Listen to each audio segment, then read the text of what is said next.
Bismillahirrahmanirrahim. Assalamualaikum warahmatullahi wabarakatuh. Apa khabar semua? Ustaz berharap anda semua sentiasa berada dalam keadaan yang sihat.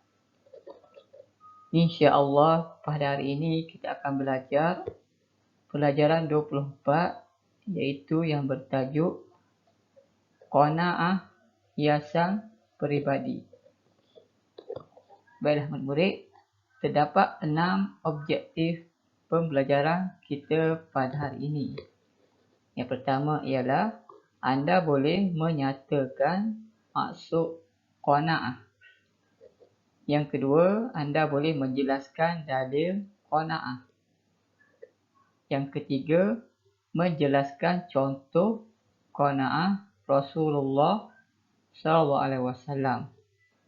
Yang keempat, menjelaskan ciri sifat qanaah. Yang kelima ialah menjelaskan salah faham tentang sifat qanaah. Dan yang terakhir ialah yang keenam, menerangkan hikmah bersifat qanaah.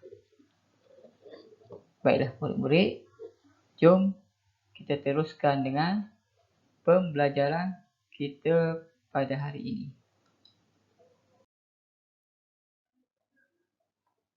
Baiklah murid-murid, apakah yang dimaksudkan dengan qanaah? Qanaah dari segi bahasa ialah reda.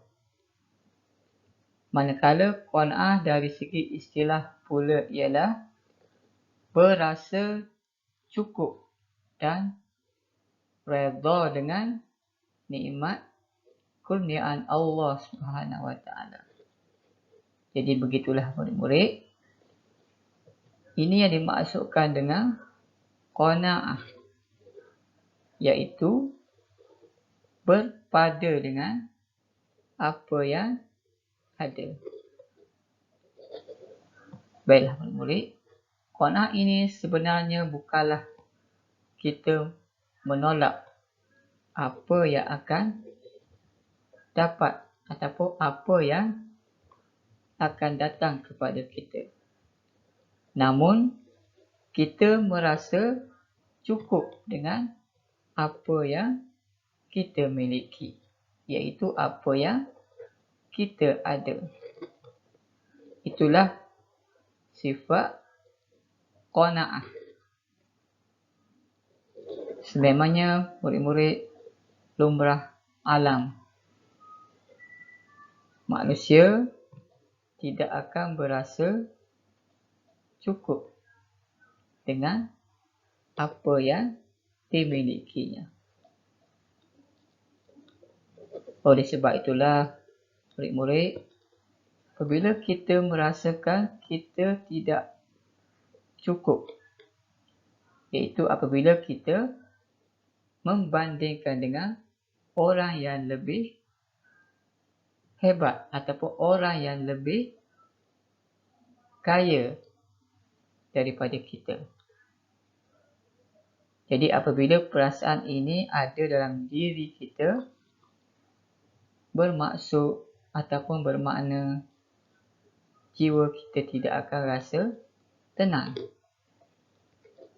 Tidaklah menjadi satu kesalahan, murid, untuk kita berusaha untuk mencapai ataupun untuk mendapat sesuatu yang lebih hebat ataupun untuk jadi lebih kaya.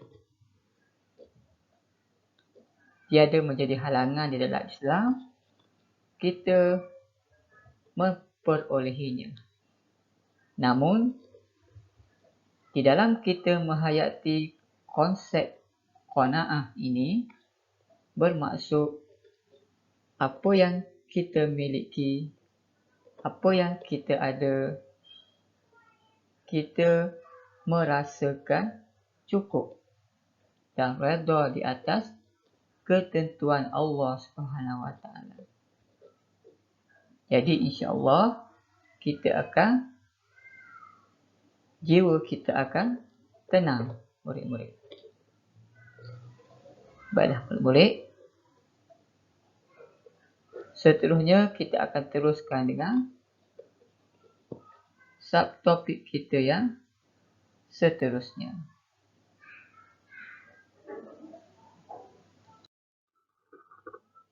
Dalil nakli sifat qanaah.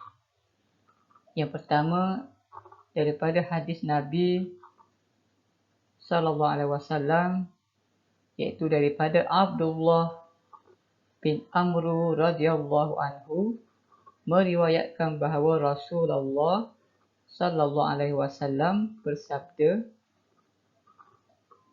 "Qad aflaha man aslama wa ruziqa kafafan wa qanna'ahu Allah Ta'ala bima atahu." Riwayat Muslim, yang bermaksud sesungguhnya berjayalah orang yang memeluk Islam dan dikurniakan rezeki yang mencukupi, dan Allah Subhanahu wa Ta'ala menjadikannya redha dengan nikmat pemberiannya.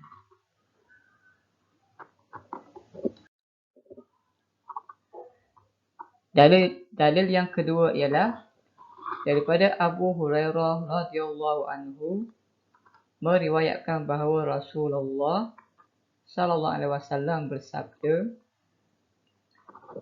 "Laisal ghina an kasratil 'aradi walakinnal ghina ghinan nafsi." Muttafaqun alaih.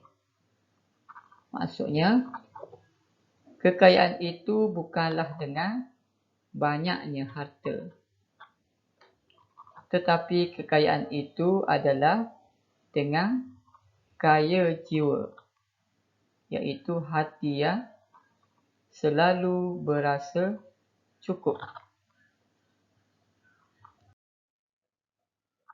Baiklah murid-murid, seterusnya ialah contoh sifat qanaah yang diamalkan oleh Rasulullah sallallahu alaihi wasallam.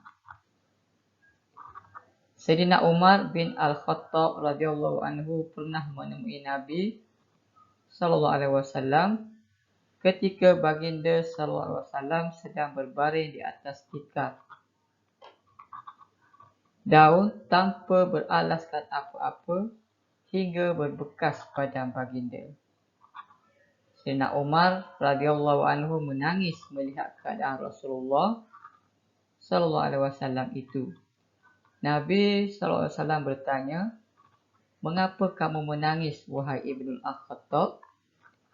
"Wahai Rasulullah sallallahu alaihi wasallam, Kisra dan Kaisar mantap di istana mereka yang megah. Adakah begini keadaanmu, wahai Rasulullah?" Lantas baginda sallallahu alaihi wasallam pun menjawab, "Tidakkah engkau redha bagi mereka dunia dan bagi kita akhirat?" Jadi inilah murid-murid contoh yang ditunjukkan oleh baginda sallallahu alaihi wasallam kepada kita semua. Seterusnya contoh yang kedua ialah Rasulullah sallallahu alaihi wasallam sekeluarga tidak pernah makan makanan yang mewah seperti roti yang diperbuat daripada gandum halus, apatah lagi makan hingga kekenyangan. Pernah berbulan-bulan di rumah baginda tiada sesuatu pun untuk dimasak. Apabila Sayyidatina Aisyah radhiyallahu anha ditanya, "Apakah yang menjadi makanan kalian?" Lantas Sayyidatina Aisyah radhiyallahu anha menjawab, "Dua benda hitam, al-aswadan, iaitu kurma dan air."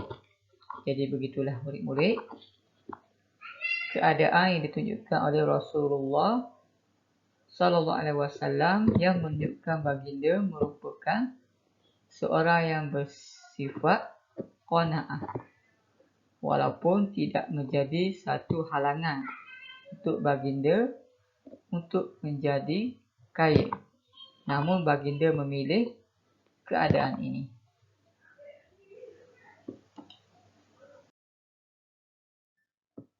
Baiklah murid-murid. Seterusnya ialah ciri-ciri qanaah. Yang pertama ialah beriman dengan sesungguhnya bahawa Allah SWT bersifat Ar-Razzaq, iaitu Maha Pemberi rezeki. Yang kedua, sentiasa bersyukur dengan nikmat kurniaan Allah SWT.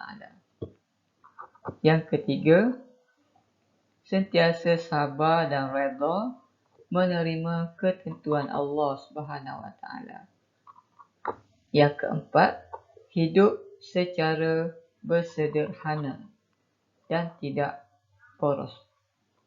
Walaupun kita mempunyai kemampuan, namun tidak boleh kita bersikap dengan sikap yang boros.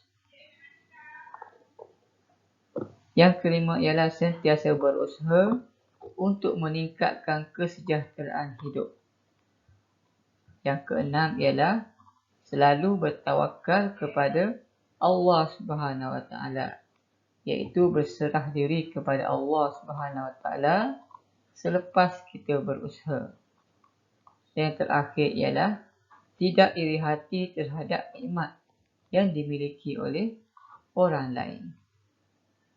Baiklah murid-murid, ini semua adalah merupakan ciri-ciri ataupun amalan ataupun perbuatan orang yang bersifat dengan sifat qanaah.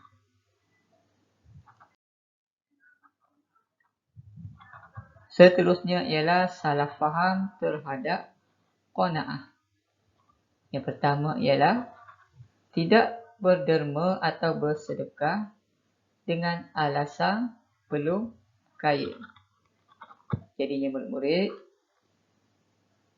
bersedekah atau berderma ini tidak perlu tunggu kita menjadi seorang yang kaya raya.